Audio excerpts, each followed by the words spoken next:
Olá, sabe como a história, especialmente a religiosa, às vezes parece um grande palco com alguns atores principais sempre ali, né, sobre os holofotes? Sim, sempre os mesmos nomes que vêm à mente. Exato. Mas aí, nos bastidores, tem um monte de gente essencial. Pessoas cujo trabalho foi, assim, crucial, mas que a gente quase não ouve falar. Figuras que sustentaram muita coisa, né? Justamente. E hoje, a nossa análise detalhada vai mirar em uma dessas figuras. Epáfras. Quem foi esse cara? Qual foi o papel real dele na formação de uma das primeiras comunidades cristãs? O nome que aparece ali, mas nem sempre a gente para pensar quem foi, né? Pois é, a gente está se baseando num material interessante aqui, um artigo do site teológico.clube. Uhum. E ele se propõe a juntar as peças, sabe? Sobre a vida e o ministério do Epáfras, identificado lá como o fundador e o primeiro líder da igreja em Colossos. Certo, uma figura-chave para aquela região. Então, nossa missão aqui é tentar extrair o que tem de mais significativo nesse artigo. A gente quer entender a trajetória dele, como ele se conectou com o apóstolo Paulo. A ligação com Paulo é importante. Muito. E o que as referências bíblicas, né, na interpretação do artigo, revelam sobre ele. E, claro, o legado que ele deixou. Vamos mergulhar nisso. Ótimo. É fascinante mesmo, porque figuras como Epáfras, mesmo com poucos dados biográficos diretos, eles são como janelas, sabe? Janelas? Como assim? Olhar para as ações dele, para as menções nas cartas, ajuda a gente a entender melhor como era o dia a dia, a organização social, religiosa da igreja primitiva, principalmente fora dos grandes centros, onde os apóstolos mais famosos atuavam mais. Bom ponto. Era a igreja acontecendo no nível local, né? Exatamente, a capilaridade do movimento. Legal. Para começar, então, o material já coloca ele nessa posição central em Colossos, fundador e primeiro bispo. Uhum. A palavra bispo aqui, claro, a gente tem que entender no contexto da época, né? Seria mais como o principal supervisor, o líder ali daquela comunidade inicial. Isso, não com toda a estrutura hierárquica que a palavra ganhou depois, claro. E ele é lembrado também como um colaborador próximo, fiel do apóstolo Paulo. Exatamente. E o artigo logo de cara admite o que é comum para muita gente daquela época. Não sabemos data de nascimento, nome dos pais, esses detalhes, né? Se perderam. É frustrante às vezes, mas esperado. Sim, a principal inferência, assim, baseada em alguns indícios, é que Epáfras era grego e, mais importante, natural da própria cidade de Colossos. Ah, ele era de lá mesmo. Parece que sim, na região da Frígia, né? Onde hoje é a Turquia. A fonte até menciona que um estudioso, Douglas Moo, apoia essa ideia dele ser um filho da terra. O que faria todo sentido, né? Ser local teria vantagens óbvias, imagino. Com certeza. Ser dali significaria conhecer a cultura, a língua local, além do grego comum, as dinâmicas sociais, os desafios específicos da cidade. Dava uma entrada diferente. Exato. Isso daria a ele uma credibilidade e uma facilidade de comunicação que seriam fundamentais para estabelecer e liderar a comunidade cristã ali. Faz sentido. E sobre a família dele? O artigo fala algo? Fala, mas é mais uma hipótese curiosa baseada numa ausência de informação. Como assim? É que Paulo costumava mandar saudações pessoais, né, para familiares dos colaboradores nas cartas. E como não tem menção a pais ou parentes do Epáfras, o artigo especula, e é só especulação, claro, que talvez eles não fossem cristãos, ou que já tivessem morrido quando Epáfras começou o ministério dele. Interessante como até o silêncio vira pista, né? Mas é só uma possibilidade mesmo. Exato. O artigo não aprofunda muito o porquê essa ausência seria tão notável, mas a prática do Paulo de saudar famílias específicas é bem documentada em outras cartas. Priscila, Áquila, a família de Estéfanas. Certo, tem vários exemplos. Então a ausência de algo parecido para um colaborador tão próximo como Epáfras chama a atenção, leva a essa inferência, mesmo que não seja conclusiva. É um exemplo de como os estudiosos tentam ler nas entrelinhas. Entendi. E o ponto de virada para ele? Como que o Epáfras se tornou cristão? Qual a história por trás disso? Aqui, a fonte, de novo, usa inferências lógicas baseadas no contexto da época e nos movimentos de Paulo. A sugestão mais forte que o artigo diz ser apoiada pelo Douglas Moo Certo. é que Epáfras ouviu a pregação de Paulo em Éfeso. Éfeso era um centro gigantesco ali na Ásia Menor. Paulo passou quase 3 anos lá, pregando, ensinando. Faz muito sentido. Éfeso era um polo regional, muita gente passava por lá. Exatamente. O material até conecta essa possibilidade com os eventos que estão narrados lá em Atos dos Apóstolos, capítulo 19. Ah, os tumultos em Éfeso. Isso, que descreve o impacto enorme e até as confusões, que a pregação de Paulo causou lá. E também com o encorajamento que Paulo deu aos discípulos antes de ir para Macedônia, que está em Atos 20. Entendi. A ideia é que o Epáfras poderia ter sido uma dessas pessoas impactadas pela mensagem do Paulo durante esse período super intenso em Éfeso. Imagino o burburinho que a passagem de Paulo causou por lá. Foi um período marcante. Então, depois dessa possível conversão em Éfeso, Epáfras não fica por lá. Ele volta para casa, para Colossos. Isso. A análise sugere que, motivado pela nova fé, ele retorna para Colossos, a terra natal dele. E ali ele começa a compartilhar a mensagem que recebeu. Começando por quem ele conhecia, imagino. Provavelmente. Círculo de conhecidos, amigos, vizinhos. Muitos ouviram, se converteram e assim nasceu a comunidade cristã em Colossos, fundada pelo próprio Epáfras. Que legal! E é para essa comunidade específica que Paulo, mais tarde, vai escrever a famosa Epístola aos Colossenses. Exatamente essa. E ele não fez isso sozinho, né? A fonte menciona outros nomes que trabalharam com ele. Sim, o material destaca isso. Epáfras parece ter tido essa visão de desenvolver liderança local. Ele levantou cooperadores importantes, como Filemon. Ah, o Filemon da carta. Mesmo, e Áfia e Arquipo. Esses nomes não são aleatórios, eles aparecem em outras cartas de Paulo, principalmente na carta pessoal a Filemon, que também era de Colossos. Mostra uma rede, né? Totalmente, mostra uma rede de relacionamentos e uma estratégia do Epáfras para garantir a continuidade do trabalho ali. E sobre essa continuidade, essa sucessão, quem assumiu depois dele? O artigo traz alguma clareza sobre isso? Tem alguma pista? Ele apresenta 2 possibilidades que circulam entre os estudiosos, sabe? Mas sem um consenso definitivo. Quais são? Uma linha acredita que o Arquipo, esse colaborador que a gente mencionou, se tornou o líder principal, o bispo, em Colossos depois do Epáfras. Talvez quando Epáfras viajou para Roma. Uhum. Outra linha sugere que o Arquipo pode ter ido para a cidade vizinha, Laodiceia, e iniciado o trabalho lá. A fonte deixa essa questão em aberto. Não crava uma resposta. Entendo. O que me parece fascinante aqui é essa rede que começa a se formar. Você mencionou Filemon, Arquipo, e isso conecta Epáfras diretamente com a história de Onésimo, né? O escravo fugitivo também de Colossos. Mostra que não eram comunidades isoladas. Exatamente. O material ressalta muito essa interconexão.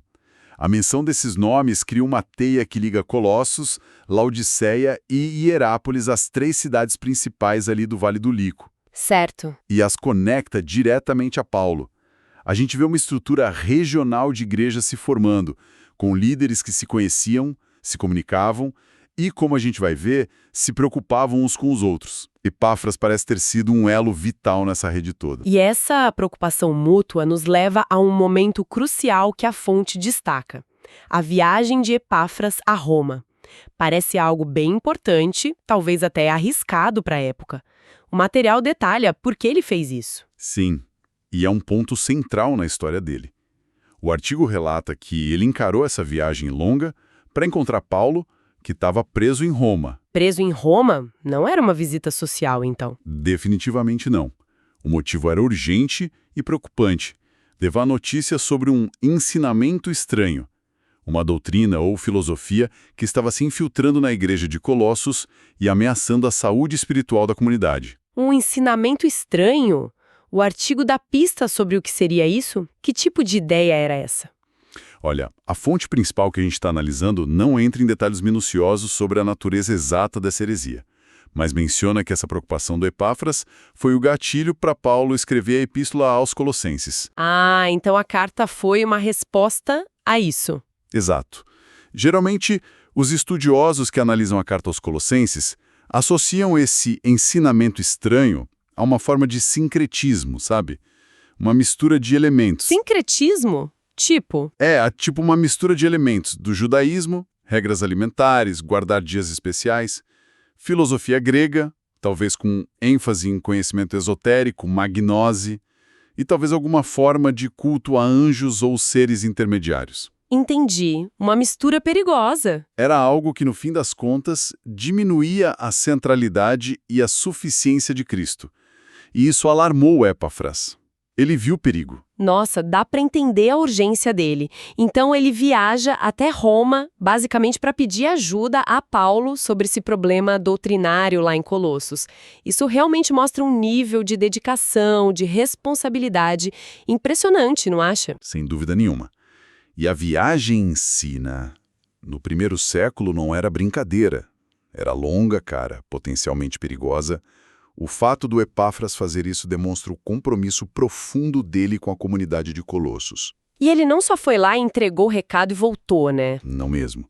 O material ressalta que Epáfras permaneceu com Paulo em Roma por um tempo considerável. Ficou lá com ele. A ponto de ser chamado de companheiro de prisão. O que isso significava exatamente? O artigo esclarece se ele foi preso mesmo? O texto menciona essa descrição feita por Paulo na carta a Filemon, versículo 23. Epáfras, meu companheiro de prisão em Cristo Jesus, envia saudações. Certo. A fonte explora que não há certeza absoluta se Epáfras foi literalmente encarcerado junto com Paulo, ou se a expressão companheiro de prisão era uma forma de descrever alguém que voluntariamente compartilhava das dificuldades, das restrições. E que é perengue ali, né? Exato. E talvez do perigo da situação de Paulo em Roma, permanecendo lealmente ao lado dele durante a prisão domiciliar do apóstolo. De qualquer forma, indica uma solidariedade e uma parceria muito profundas em circunstâncias bem adversas. Entendi.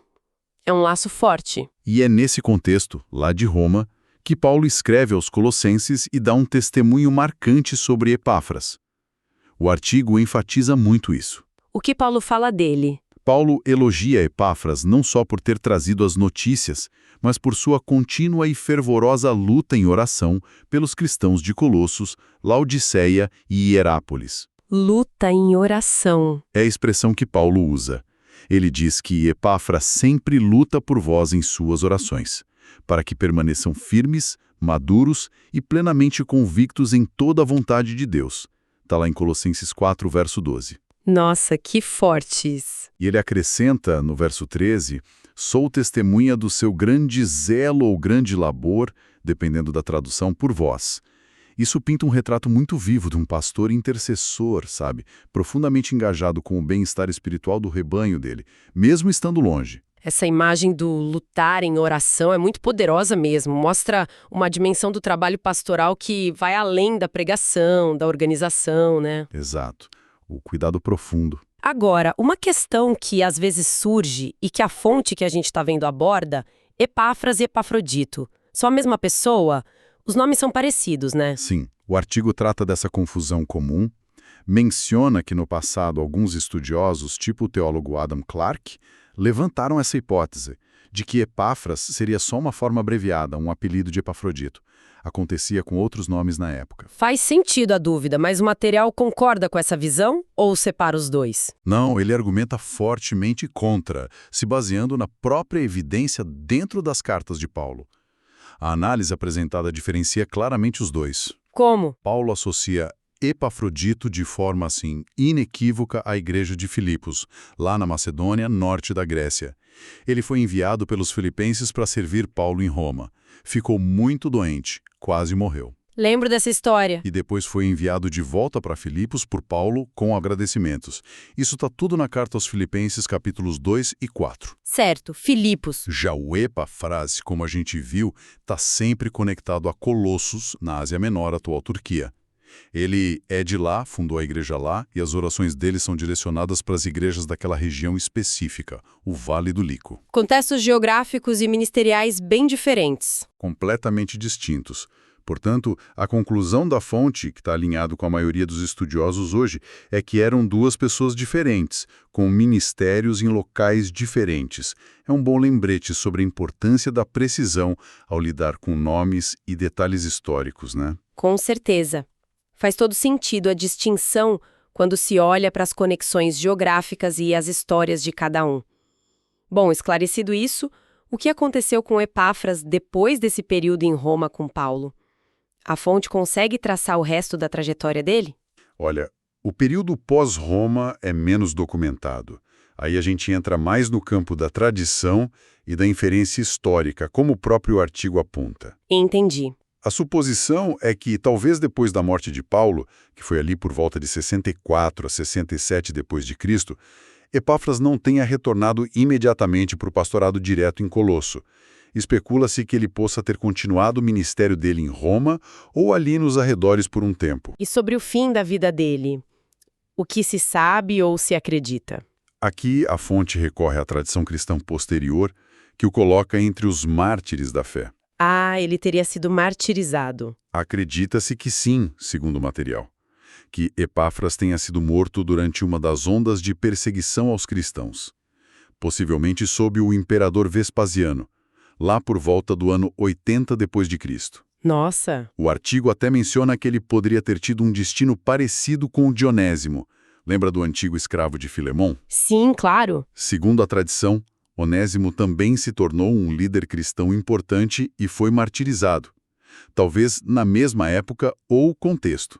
E o texto faz questão de contextualizar isso historicamente.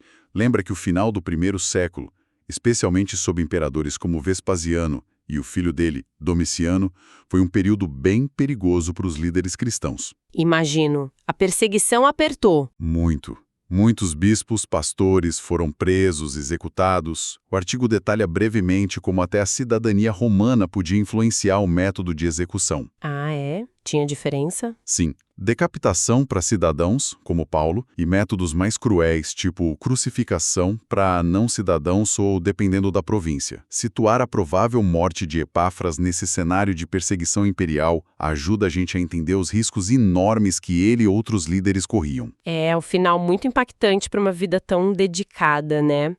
Então, resumindo um pouco o que a fonte destaca sobre ele. Quais seriam as características mais marcantes de Epáfras, baseadas principalmente nesses testemunhos do Paulo que você citou? Olha, o artigo compila uma lista bem impressionante baseada nesses elogios de Paulo nas cartas. Primeiro, ele é chamado de servo de Cristo Jesus, e isso já diz tudo sobre a identidade dele, né? Totalmente ligado a Cristo. Uhum. É um fiel ministro de Cristo em favor dos outros, mostrando o serviço dedicado dele. É visto como um defensor da sã doutrina. A própria viagem a Roma para alertar Paulo é prova disso. Verdade. Demonstra um zelo, assim, apaixonado pela saúde espiritual dos cristãos, lutando por eles em oração, como a gente falou. Paulo testemunha o grande labor dele pelas igrejas do Vale do Lico. Muito trabalho, muita dedicação. Muita. E claro, ele é um amado conservo e companheiro de prisão, o que indica lealdade, amizade, parceria no trabalho do evangelho, mesmo no meio do sofrimento. Realmente é um conjunto de qualidades notável, especialmente por serem atestadas por ninguém menos que Paulo, né? Sem dúvida. E isso ajuda a explicar por que, como o artigo menciona lá no finalzinho, Epáfras é venerado como santo, tanto na tradição católica romana quanto na ortodoxa oriental. Tem até um dia específico de celebração litúrgica para ele, 19 de julho. Ele deixou uma marca, sabe? Com certeza deixou. E tem aquela curiosidade sobre o nome que você ia falar. Ah, sim, a etimologia. O artigo traz essa nota curiosa. O nome Epáfras, de origem grega, parece significar algo como aquele que lança espuma ou espumante. Espumante! Que diferente! É, né? É difícil saber se isso tinha alguma conotação ligada à personalidade dele, talvez fervoroso, intenso, ou se era só um nome comum na época. Mas é um detalhe interessante. Curioso mesmo. Bom, recapitulando então nossa exploração baseada nesse material. Epáfras emerge das sombras não só como o provável fundador da igreja em Colossos, né, mas como um líder profundamente dedicado, super atento aos perigos doutrinários. O intercessor fervoroso. Isso, um intercessor fervoroso por sua comunidade e pelas igrejas vizinhas, um colaborador leal, companheiro de Paulo nas dificuldades e, segundo a tradição, um mártir pela fé. Uma figura que, embora com poucas menções diretas, teve um papel bem significativo nos primeiros anos do cristianismo. Exatamente. Estudar alguém como Epáfras nos dá essa visão mais pé no chão, mais local, da expansão cristã.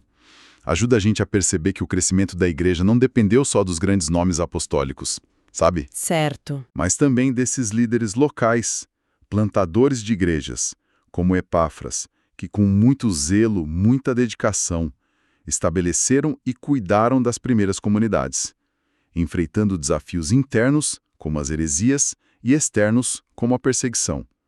Eles foram cruciais na consolidação do movimento. Uma peça fundamental no quebra-cabeça. Sem dúvida. E para finalizar, talvez um pensamento para a gente levar para refletir. A fonte destaca que a grande preocupação que levou Epáfras a Roma foi a ameaça dos tais ensinamentos estranhos.